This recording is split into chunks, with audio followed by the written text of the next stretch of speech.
All right, it's that time of year again, spring cleaning.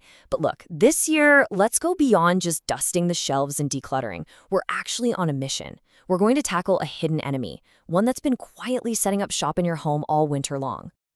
And this quote, it really gets to the heart of what we're talking about. This completely reframes the whole point of spring cleaning, right? It's not just about the stuff you can see, it's about controlling an invisible threat. And that threat, you guessed it, is moisture.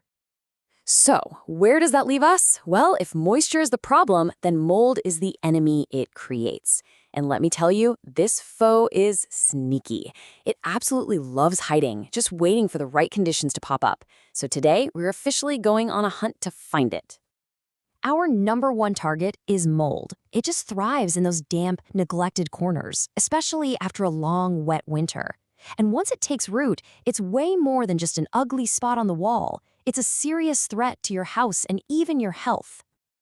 Okay, our first battleground is exactly where you'd think it would be. We're starting with the most obvious culprits, the kitchen and the bathroom. I mean, these high moisture areas are basically mold's favorite playgrounds. So here's our 3-step action plan for these wet zones. It's a really simple but super powerful strategy. First, you're going to scrub the grout. Second, you've got to check the seals.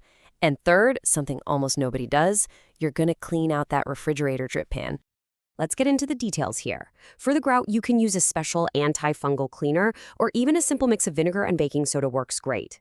Now for the caulk around your tub or sink, if it's peeling, don't just patch it up. You have to strip away the old stuff and put down a fresh, mold-resistant seal. This is what stops moisture from getting behind your walls. And that fridge drip pan? Oh yeah, it's dark, it's damp, it's always collecting condensation. It's literally a perfect recipe for mold. All right, our next battleground isn't a place. It's the air itself. You know, one of our best weapons against mold is just simple airflow. Because when that humid air gets trapped, the moisture has to go somewhere, right? It settles on surfaces, and that is when the trouble really starts. Just look at the difference here. On the left, a clogged vent isn't just dusty, it's actively trapping all that humid air from your shower or your dryer inside your walls. But a clear vent, on the right, does its job perfectly, pulling that moisture out of your home. The difference is absolutely critical for a healthy, dry house. So your action plan here is super simple. Get out the vacuum and clean the grates on your exhaust fans. Clear out your dryer vent. Seriously, it's a huge moisture trap, not just a fire hazard. And on those nice, dry spring days, open windows on opposite sides of the house. You create this amazing cross breeze that's like a free way to just flush out all that stale, humid air.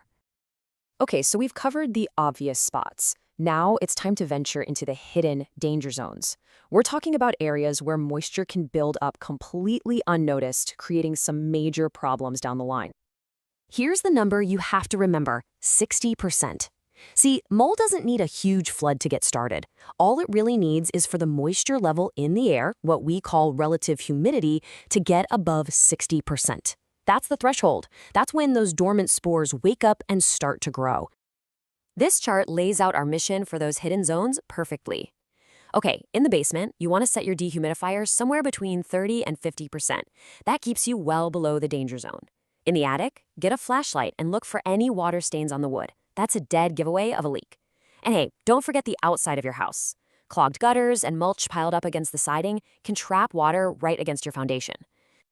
Now, for a really, really crucial pro tip. A huge part of this mission is knowing your limits.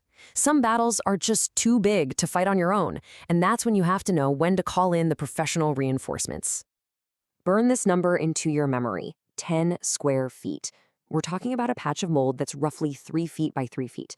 If you find an area of mold that's bigger than this, the advice from the experts is crystal clear. Stop what you're doing and call a professional. Seriously. And here's exactly why that rule is so important.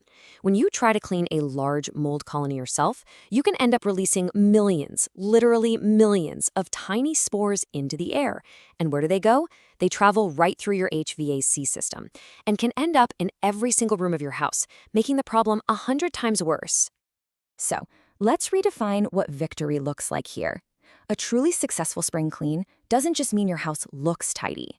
It means you've created a healthy, dry environment where mold simply can't get a foothold. Now that is the real accomplishment. And that leaves us with one final question. As you wrap up your cleaning this year, ask yourself this. You've tidied up, you've organized, but have you actually managed the moisture? Is your home truly protected from this hidden foe?